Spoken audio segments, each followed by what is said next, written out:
Hospital வரதுக்குள்ள எவ்வளவு கஷ்டமா இருக்கு. நர்ஸ், இன்னைக்கு நிறைய பேஷண்ட் வந்துருப்பாங்க போலியே. எல்லாரையும் வர சொல்லுங்க, நம்ம ஆரம்பிக்கலாம் ட்ரீட்மெண்ட்டை. சொல்லுங்கம்மா, உங்களுக்கு என்ன பிரச்சனை? டாக்டர், எனக்கு ரொம்ப மனசோர்வா இருக்கு டாக்டர். அப்பப்போ இந்த தனிமை உணர்வும் வந்து என்ன ரொம்ப வாட்டுது. சமாதானமே இல்லை டாக்டர். ஒரு நல்ல மாத்திரையா இருந்தா கொடுங்க. அப்படியாமா? நீங்க சொல்ற அறிகுறியெல்லாம் வச்சு பார்க்கும்போது உங்களுக்கு வந்து இருக்கிற நோய் ஜெபநன்மை. ரோமர் 8:26 இப்படியா சொல்லப்பட்டிருக்கு. அந்தபடியே ஆவியானவரும் நமது பலவீனங்களில் நமக்கு உதவி செய்கிறார். நாம் ஏற்றபடி வேண்டிக் கொள்ள வேண்டியது இன்னதென்று அறியாமல் இருக்கிறபடியால் ஆவியானவர் தாமே வாக்கு கடங்காத பெருமூச்சுகளோடு நமக்காக வேண்டுதல் செய்கிறார். இந்த வசனத்தின்படி ஆவியானவர்கிட்ட நீங்க உதவி கேளுங்க, உங்க நோய்களிலிருந்து எல்லா விடுதலையும் உங்களுக்கு கிடைக்கும். அப்படியா டாக்டர்? சரி டாக்டர், சரி டாக்டர், நான் ஜெபம் பண்றேன். ரொம்ப நன்றி டாக்டர். வாங்கம்மா, வாங்க உட்காருங்க. உங்களுக்கு என்ன பிரச்சனை? டாக்டர், யாரை பார்த்தாலும் அவங்கள்ட்ட இருக்க குறை மட்டும்தான் என் கண்ணுக்கு தெரியுது. அவங்க அட்வைஸ் பண்ணாங்கன்னா என்னால ஏத்துக்கவே முடிய மாட்டேங்குது. என்ன மாதிரி பர்ஃபெக்ட்டா யாருமே இருக்க மாட்டேங்கிறாங்க டாக்டர். இந்த பிரச்சனைக்கு ஒரு முடிவே இல்லையா? இருக்கு இருக்கு, உங்க பிரச்சனைக்கெல்லாம் என்கிட்ட தீர்வு இருக்கு. முதல்ல உங்களுக்கு வந்திருக்க வியாதி பேரு ஆவிக்குரிய பெருமை. மத்தேயு 7வது அதிகாரத்துல இப்படியா சொல்லப்பட்டிருக்கு. நீங்கள் குற்றவாளிகள் என்று தீர்க்கப்படாதபடிக்கு மற்றவர்களை குற்றவாளிகள் என்று தீர்க்காதிருங்கள். யாக்கோபு 4:6 இன்னொரு வசனம் இப்படி சொல்லுது. தேவன் பெருமை உள்ளவர்களுக்கு எதிர்த்து நிற்கிறார், தாழ்மை உள்ளவர்களுக்கும் கிருபை அளிக்கிறார். நீங்க மனத்தாழ்மையோடு இருக்கும்போதுதான் கனமடைவீங்க. மற்றவங்கள்ட்ட இருக்க குறைய பார்க்காம உங்கள்கிட்ட இருக்க குறைய திருத்திக்கிறதுக்கு ஆண்டவர்கிட்ட உதவி கேளுங்க.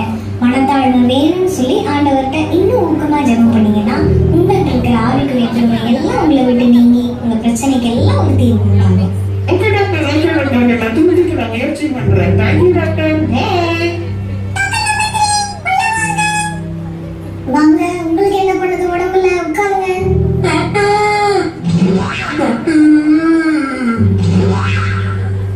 நீங்கதான் எனக்கு பதில் சொல்லணும் டாக்டர்.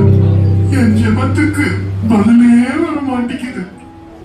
எல்லாத்துக்கும் மேல என்னால ஆண்டவரை நிம்மதியா துதிக்கவே முடிய மாட்டேங்குது. நீங்க பதில் சொல்லுங்க டாக்டர்.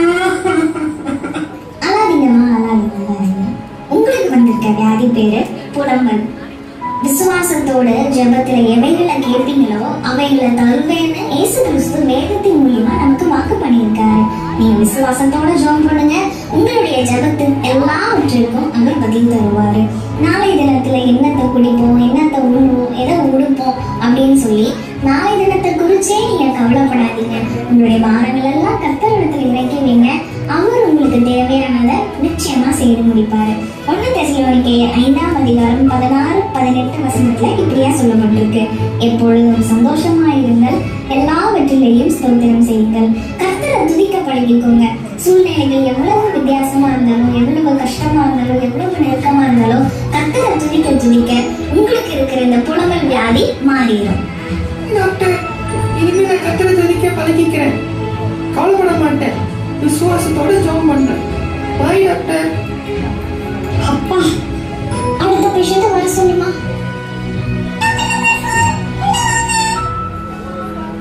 வாங்கம்மா, என்ன பிரச்சனைனால இங்க வந்திருக்கீங்க? டாக்டர், உங்க வீட்டுக்காரரை பார்த்தா எனக்கு எரிச்சலா இருக்குது. அவர்கிட்ட என்னால சாதாரணமா என்னால பேசவே முடியல. எப்ப பாரு சிடு சிடுன்னு எரிஞ்சு விடுகிற மாதிரியான மனநிலைமையில தான் நான் இருக்கேன். அதுவும் அவங்க அம்மா இருக்கிறாங்க பாருங்க, அதாவது எங்க மாமியார், அவங்கள பார்த்தா எங்கிருந்துதான் கோவம் வருதுன்னே தெரியல. அவங்க மூஞ்சியில முடிச்சு என்னால சமாதானமா பேசவே முடிய மாட்டேங்குது டாக்டர். ஏதோ ஒரு இறுதியத்தை உறுத்திக்கிட்டே இருக்கு. இந்த பிரச்சனைக்கு ஒரு முடிவு சொல்லுங்க டாக்டர். உங்களுக்கு இருக்க கொஞ்சம் பெரிய பிரச்சனையா தான் தெரியுது. நர்ஸ், இவங்களை ஸ்கேன் பண்ணுங்க. ஸ்கேனை பார்த்துட்டு உங்களுக்கு என்ன வியாதி இருக்குன்னு சொல்றேன்.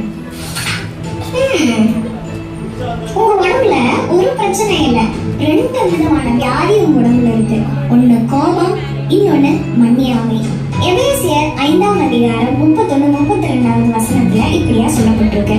சகல விதமான கசப்பும் கோபமும் மூர்க்கமும் கூக்குரலும் தூஷணமும் மற்ற எந்த துர்குணமும் உங்களை விட்டு நீங்க கடவுது. ஒருவருக்கொருவர் தயவாயும் மன உருக்கமாயும் இருந்து கிறிஸ்துவுக்குள் தேவன் மன்னித்தது போல நீங்களும் ஒருவருக்கொருவர் மன்னியுங்கள்.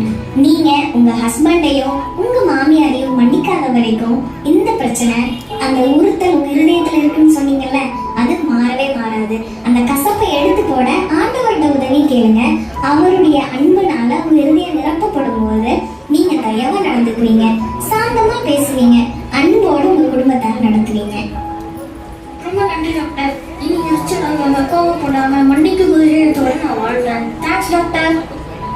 ச்சே, நம்ம ஊர்ல ஜனங்கள் எவ்வளோ பிரச்சனைகளோட எவ்வளோ வியாதிகளோட கஷ்டப்பட்டு வாழ்ந்துட்டு இருக்காங்க. வசனம் தெரிஞ்சிருச்சுன்னா அவங்க வாழ்க்கையே அழகா மாறிடும்ல. ஓகே நர்ஸ், அடுத்தவங்களை கூப்பிடுங்க. இந்த பேஷண்ட்டை பார்த்தாலே ஒரு மாதிரி இருக்காங்களே, என்ன பிரச்சனைன்னு தெரியல. தண்ணி குடிச்சிட்டு தெம்பா பேசுவோம். சொல்லுங்கம்மா, உங்களுக்கு என்ன பிரச்சனை? டாக்டர், இங்க பாருங்க டாக்டர். இந்த கையில இருக்க இந்த கருப்பு பொட்டி என் கையில இல்லைன்னா எனக்கு ஒரே பதட்டமா இருக்கு டாக்டர். இது என் கையில இருக்க என் வாழ்க்கையில நான் எதையுமே சாதிக்க முடியாம போயிடுமோன்னு ரொம்ப பயமா இருக்கு டாக்டர். எனக்கு தீர்வு சொல்லுங்க டாக்டர், ப்ளீஸ். பதட்டப்படாதீங்க. நீங்க அடிமைத்தனம்ங்கிற வியாதினால பாதிக்கப்பட்டு இருக்கீங்க. உங்க கையில கருப்பு பொட்டி இருக்குன்னீங்கல்ல, அந்த மொபைல் போனுக்கு தான் நீங்க அடிமையாயிருக்கீங்க. யோவான் 8:36 இப்படியா சொல்லப்பட்டிருக்கு, குமாரன் உங்களை விடுதலையாக்கினால் மெய்யாகவே விடுதலையாகுவீர்கள். குமாரனாகிய இயேசு கிறிஸ்துவிட்ட நீங்க விடுதலைக்காக ஜெபம் பண்ணுங்க. முடிஞ்சா உபவாசம் கூட போட்டு ஜெபம் பண்ணுங்க. கண்டிப்பா நீங்க எதிர்பார்க்கிற விடுதலை உங்களுக்கு கிடைக்கும். குமாரனாகிய இயேசு கிறிஸ்து உங்க வாழ்க்கையில வரும்போது உங்களுக்கான தரிசனங்கள், உங்களுடைய திட்டங்கள், உங்க வாழ்க்கையில தேவன் நிறைவேற்றணும்னு வச்சிருக்கிற எல்லா காரியங்களும் நிறைவேறும். நீங்க ஜெபம் பண்ணுங்க. சரிங்க டாக்டர், நான் ஜோம் பண்றேன். போயிட்டு வரேன் டாக்டர்.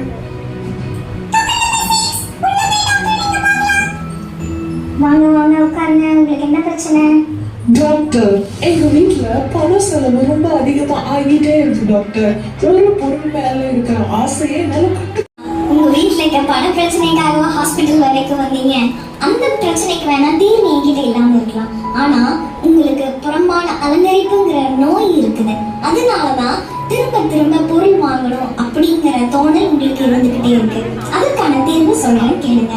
1 பேதுரு 3:3-4 மையை பின்னி பொன்னாபரணங்களை தரித்து உயர்ந்த வஸ்திரங்களை உடுத்துக் கொள்ளுதலாகிய புறம்பான அலங்கரிப்பு உங்களுக்கு அலங்காரமாயிராமல் அழியாத அலங்கரிப்பாய் இருக்கிற சாந்தமும் அமைதியுள்ள ஆவியாகிய இருதயத்தில் மறைந்திருக்கிற குணமே உங்களுக்கு அலங்காரமாய் இருக்க கடவுது.